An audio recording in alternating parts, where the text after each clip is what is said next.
Bien, estamos de vuelta y ahora tenemos con nosotros a Melvin Escudero, que es CEO de El Dorado Investment. Melvin, buenas noches, gracias por estar acá. Gracias por la invitación, David. Queríamos conversar contigo para que nos des tu impresión sobre si podríamos esperar que la economía comience a rebotar, digamos, un rebote, así como fue la desaceleración, un rebote hacia el alza menor, pero que igual sería una señal importante. Y si ya el gobierno está dando las señales que el mercado esperaba para tranquilizar un poco la confianza, sobre todo de los empresarios, que venía un poco cayendo, aunque venía cayendo la confianza de los empresarios y también de la población respecto al futuro económico, ¿no? ¿Cuál es tu impresión de lo que viene pasando en las últimas semanas? Yo creo que hay mucha bulla sobre algo que todos reconocemos de bastante solidez, que es la economía. Entonces, me parece que ha habido algunas interpretaciones, digamos, ligeras de ciertos términos, ciertas palabras, un juego léxico, digamos, hasta metafórico. ¿Te refieres a las vacas flacas? A las vacas flacas, a que la crisis ya llegó, no llegó. Lo cierto es que cuando uno observa la situación económica de Perú en el contexto actual a nivel global y con respecto a otros países, digamos, de la región, el Perú está muy bien. O sea, el Perú como fortaleza económica está tan bien que incluso Standard & Poor's nos mejoró la clasificación crediticia. Que básicamente lo que quiere decir en esencia es que en términos estructurales la solvencia del país es muy sólida y está en capacidad de poder pagar su deuda externa en moneda extranjera, con devaluación y todo. Eso es una buena señal. Sin embargo, la economía está sujeta a ciclos y fluctuaciones. Y estas fluctuaciones se dan pues por efecto de choques externos, que hemos tenido varios en los últimos 5 años, pero también se dan, digamos, por reacomodos en la economía doméstica. Y hemos tenido, digamos, una confluencia de ambos factores que ha generado preocupación por cierta desaceleración en ciertos sectores, ¿no? El primero es el sector minero. Tuvimos una caída importante en precios, entonces vino la preocupación por el tema del canon, vino la preocupación porque muchas acciones en la bolsa cayeron significativamente en precio. No estamos hablando de 10-15%, estamos hablando de 60-70% en caída, cosa que obviamente pone nerviosos a muchos agentes económicos. Ahora, esa es una reacción incluso en la bolsa que si uno la compara con cuánto han caído los precios, no guarda correlación, ¿no? Los precios, ¿cuánto han caído los precios? Alrededor de 20-26%. Pero el oro ya está cerca de 1.400 de Así nuevo. Es. Y de hecho tenemos fluctuaciones significativas en este sector. Sin embargo, para, digamos, una gran parte de la población y una gran parte de los empresarios, el sector minero es un sector líder, ¿no? Y de hecho ha sido la minería un factor importante en el éxito económico que hemos tenido pues en los últimos 5 años. Porque efectivamente ha generado acumulación de divisas, ha generado, digamos, un efecto de bienestar y de empuje en la economía. Entonces, si pierde dinamismo, todos nos empezamos a preocupar, lo cual es normal y lógico. El segundo elemento, digamos, es, por ejemplo, la desaceleración en el consumo interno y en el sector construcción, que venía creciendo a tasa de 2 dígitos y de repente lo vemos creciendo en el mes de mayo, junio, a tasas de 1 dígito, ¿no? Debajo del 10%. Y son mecanismos de ajuste en el mercado interno y doméstico, pero que no necesariamente estamos hablando, digamos, de grandes caídas en la producción, ¿no? Son ajustes que hasta podrían resultar saludables, ¿no? Es correcto. De hecho, la economía se mueve así, ¿no? O sea, cuando un empresario se emociona, digamos, o genera expectativas sobrevaloradas, tiende a acumular inventarios, ¿no? Entonces, de repente se equivoca y compra más inventarios de lo que correspondía, y posteriormente el mercado no le demanda, entonces tiene que ajustar, ¿no? Claro, ajustar gastos, sueldos. Uno puede encontrar cosas como los precios de los departamentos por metro cuadrado, en los cuales ya no encuentras racionalidad o lógica entre lo que encuentras por distritos, ¿no? Entonces ahí te das cuenta como que hay algo que está exacerbado, digamos. Exacto, y de hecho el crecimiento, digamos, acelerado del valor de las viviendas en Lima en los últimos 10 años, que dependiendo del sector, del distrito, etcétera, pues tenía un promedio, digamos, entre 10 y 20% anual, hoy en día está relativamente flat. Es decir, no ha habido mayor variación. Sí. Entonces eso pone muy nerviosos a mucha gente que estaba esperando pues de que esto subiera 10%. Pero considerando los precios en los cuales están las viviendas, yo diría que está bien que haya pasado eso, como que saben que... Porque el otro ya, si hay algunos que dirían que no había burbuja, que no hay, si esto seguía... Eso sí va a ser burbuja. Exacto. Entonces, digamos, sumamos este tema inmobiliario, sumamos el tema minero, sumamos la devaluación del dólar, que sorprendió a propios y extraños. Los balances a junio de muchas empresas peruanas demuestran pérdidas cambiarias importantes, producto de que no estaban, digamos, preveyendo una posible subida del dólar. Todo esto obviamente genera preocupación y está bien, porque los agentes tienen que asimilar que estamos en una economía dinámica, todavía con una serie de variables a nivel global por ajustarse. Entonces, dentro de este contexto, en realidad, uno tiene que pensar si los factores que están disminuyendo el ritmo de crecimiento en Perú son estructurales o son coyunturales, de corto plazo. Desde mi perspectiva, la parte estructural está muy sólida. Sin embargo, obviamente, si el gobierno no hace nada, a pesar de que tiene muchos recursos, y si el Banco Central no hace nada, a pesar de que también tiene muchos recursos, entonces probablemente el crecimiento del PBI en Perú, sin ningún problema, podría llegar a niveles de 5%. Ahora, yo creo que hay un tema estructural, que es el pesimismo. Sí. Digamos, a veces es un sobreoptimismo también, y a veces es un sobrepesimismo. Entonces pasamos de un optimismo galopante a un pesimismo derrotista, ¿no? Yo creo que hay que estar más por un punto intermedio. No es cierto que el gobierno no tenga recursos y que el Banco Central no tenga herramientas para, digamos, paliar este tipo de situaciones. No, sí las tiene, pero las ha estado utilizando. Porque te digo, porque el ministro Carranza, a mí me sorprendió ayer que, además de mostrar cierto pesimismo respecto al próximo año, dijo que el BCR se ha demorado y que el problema no pasa por más leyes, es decir, que esto de los paquetes del ministro Castilla como que no importan, sino por más ejecución.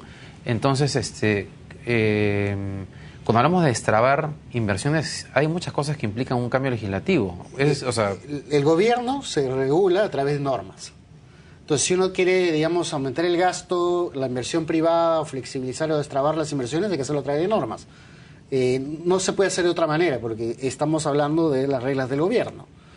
Ese es un punto importante, ¿ya? Porque, por ejemplo, es saludable de que se esté redinamizando y pensando, digamos, mejorar, por ejemplo, las obras por impuesto. Por ejemplo, las asociaciones públicos-privadas. Eso es justamente parte del paquete que se ha lanzado la semana pasada. El paquete que el ministro está, digamos, anunciando y que va a entrar al Congreso, ¿no? Que son normas que se tienen que discutir, digamos, a nivel de Congreso o a nivel de decreto supremo o de reglamentos. Pero sí es saludable eso porque efectivamente va a ayudar a mejorar las perspectivas de inversiones en infraestructura, en energía y en minería. Pero por otro lado, en el muy corto plazo, muchas de estas normas no tienen un impacto inmediato. Entonces es importante que el gobierno gaste más en términos de gasto corriente y es importante que el gobierno también ponga más inversión pública, ¿no? Y eso es precisamente lo que ha venido haciendo, digamos, desde el mes de junio, julio, donde ya se ve que la inversión pública está subiendo de manera importante. Porque esto tiene que aguantar un poco, digamos, el desánimo en el sector privado, que efectivamente es reducción en algunos puntos en la inversión privada, tiene que ser compensada por el sector público. Y eso va a permitir, digamos, que esta desaceleración en realidad no se llegue al 5, probablemente el 5.8, 5.5, ya veremos, nadie es perfecto en esta ciencia. Que igual en el contexto en que hemos estado sería un número bastante, así fuese 5, que ese es el tema cuando yo hacía mi comentario sobre el pesimismo, que es estructural. Pero tienes razón que nos hemos ido de un extremo al otro. O sea, un 5%, que yo creo que va a ser, que parece que va a ser más, en un contexto como el que ha pasado este año, no debería ser para estar deprimido. Es un número, digamos, bastante más que aceptable.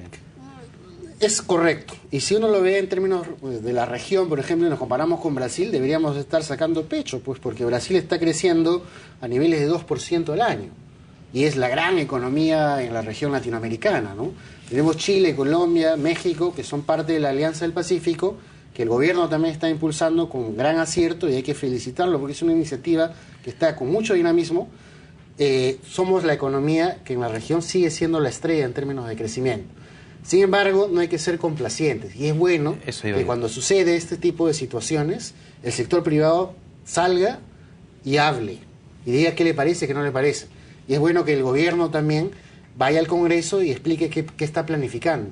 Y eso lo que muestra es que hay una preocupación real por tratar de sostener un crecimiento de niveles de 6% que efectivamente nos permite reducir la pobreza y nos puede llevar a otro estadio de desarrollo en el mediano y largo plazo. Ahora, eso que has dicho es muy importante. Esto que salgan los empresarios a decir qué es lo que piensan y el gobierno sale a decir qué cosa es lo que piensan. Ahora, el término de esa discusión tiene que ser en términos propositivos, positivos, y no derrotistas, que es un poco lo que ya creo que ya está pasando esa sensación, pero no sé, hace un mes era como un poco raro todo el ambiente, ¿no?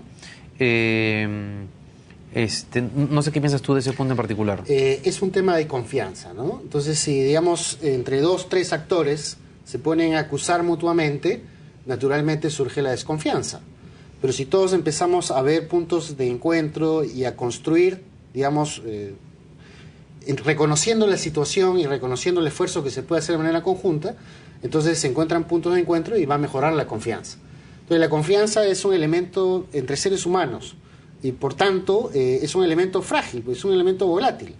Y muchas veces está basada en rumores o digamos en opiniones que no necesariamente son objetivas, sino que pueden tener un alto contenido político, por ejemplo, pueden tener, digamos, un sesgo para favorecer a un sector en perjuicio de otro, ¿no? O un interés político o un que interés termina mercantilista, afectando, por ejemplo. Claro. ¿No?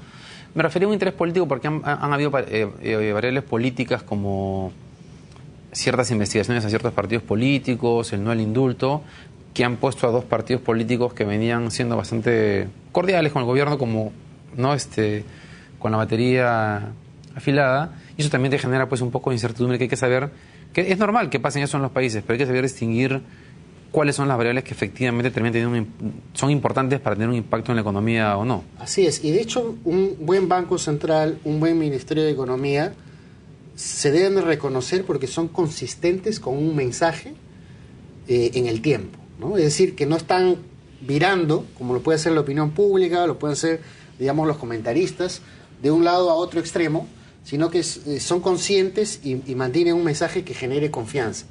Y muchas veces ese mensaje puede no gustar y otras veces puede gustar. O sea, digamos, uno no está trabajando pues porque los periódicos a uno le den noticias positivas, ¿no? Estos organismos en realidad de manera independiente se deben a que los recursos del Estado deben de ser utilizados de la mejor manera posible. Y eso de ahí es algo que debe ser vigilado por el sector privado empresarial, por la prensa también, en el sentido que si efectivamente se ven desaceleraciones, etcétera, estamos de acuerdo que opinen, que se digan las cosas, pero que seamos objetivos también al momento de compararnos con otros mercados, con otras economías, y reconozcamos que seguimos estando en un momento bastante bueno. A pesar de que, digamos, las cifras de 2 dígitos y las utilidades de 30% para arriba, probablemente ya no van a regresar por un tiempo. Una rentabilidad de 30% era una cosa, o sea, tú conversabas con un banquero de inversión extranjero, le decías que los retornos de los bancos eran del 30%, y decían 30%, o sea, era una cosa excepcional, ¿no? Exacto, hemos vivido, digamos, un ajuste estructural de largo plazo que ha durado prácticamente 15 años y ahora estamos en una situación con economía mucho mejor. Hemos bajado la pobreza de manera significativa, de niveles de 57%, ¿no?, a niveles de 28%.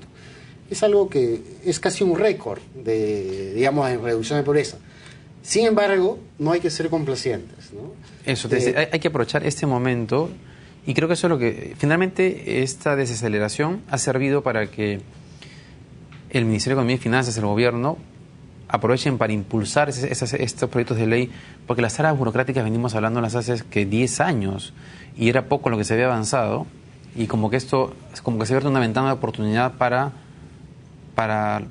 por fin hacerlo. Y lo segundo es que la caída en los ingresos tributarios de la minería y la caída del canon ha abierto la oportunidad para plantear una reforma que, claro, debió haberse hecho hace años, pero no se hizo como muchas cosas en este país, y crear un fondo de estabilización del canon que le dé cierta previsibilidad a las regiones sobre con qué recursos van a contar. Claro, y de hecho la idea que el ministro comentó, por ejemplo, respecto a tener un presupuesto estructural que no esté basado, digamos, en las fluctuaciones que puedan tener los commodities o el petróleo o otros bienes básicos, también es muy importante, porque eso ahí nos va a permitir, digamos, en el largo plazo, sintonizar estructuralmente el gasto del sector público con una tendencia sostenible, que no dependa de estas fluctuaciones, ¿no? Preocupaba mucho, por ejemplo, qué pasaba con el tema del canon, dado que los ingresos de las mineras han disminuido y muchos municipios pues se estaban quedando sin recursos e incluso con respecto al presupuesto estaban, digamos, con una holgura muy fuerte que financiar.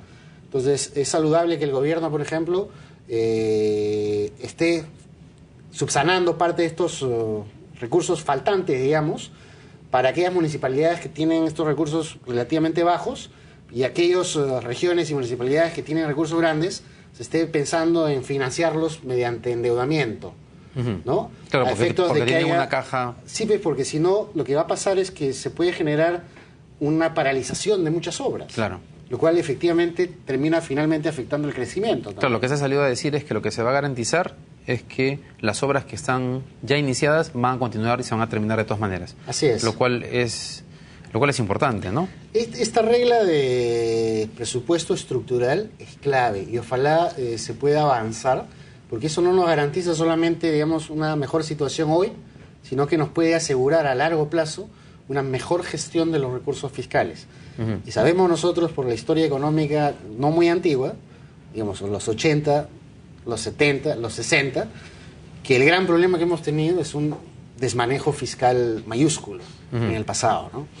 Y es saludable que estemos pensando en este tipo de reglas, porque son reglas que se aplican en el mundo desarrollado, que a pesar de todas las crisis que han habido, digamos, en varios momentos han sido muy útiles. Y ojalá que ese sendero se siga... Con regla fiscal te refieres a que haya metas de superávit... Basadas en resultados, metas de superávit, metas de gasto, pero que no se tengan en cuenta o que se excluyan, digamos, estas volatilidades que se pueden generar producto de los ingresos, ¿no? Es muy fácil, y lo vemos, por ejemplo, en gobiernos como el de Argentina o el de Venezuela, que han estado, digamos, en un boom de commodities, con una reducción en precios. Obviamente el caso de Siria, digamos, que ha hecho que el petróleo suba otra vez, el oro y la plata también, como está saliendo al salvataje. Pero sabemos muy bien que es un factor externo que probablemente va a ser temporal. La estructura, digamos, la tendencia estructural en el sector de la minería, de los commodities, tiene otra dinámica, y ahí estamos en una desaceleración a nivel mundial, producto de la desaceleración de China, de los mercados emergentes como Rusia, Brasil... Ahora, nuevamente, etcétera, ¿no? es una desaceleración en los precios, o que hay en los precios, que igual mantienen los precios de las materias primas en niveles históricamente altos. O sea, no es que estemos tampoco en la crisis de los precios de las materias primas, por lo menos todavía. Eso es verdad, pero también hay que reconocer que el sector minero, en general a nivel global y en particular en Perú, también hoy en día no tiene los mismos costos de producción que tenía en los 90. Eso nos comentaba Varias el otro día. Exacto. O sea, los márgenes igual... Los márgenes se han comprimido. Entonces, por ejemplo, un precio de la plata a niveles de 16 o un precio del oro a niveles de $1.000 realmente golpean muy duro al sector minero. Claro, lo que antes era viable con $1.300 la onza de oro, ahora de repente ya requiere con 1.500 o no sé, por decir un número. Entonces, sin embargo, hay varios proyectos grandes, como Toromocho, por ejemplo, que tienen costos obviamente bastante atractivos en términos de producción y que deben ser apoyados. Entonces, sí es correcto que el esfuerzo se enfoque a los grandes proyectos de infraestructura, a los medianos y pequeños también, porque no hay que descuidarlos, pero también es correcto que los grandes proyectos mineros tienen que salir adelante, porque eso de ahí nos va a dar, digamos, más crecimiento. Ahora, es cierto que la demanda interna, cuando uno ve, digamos, los próximos 2 años, podría perder algo de protagonismo, porque una vez que vengan los grandes proyectos mineros, gran parte de la producción y del PBI va a venir, digamos, orientada más hacia el sector externo.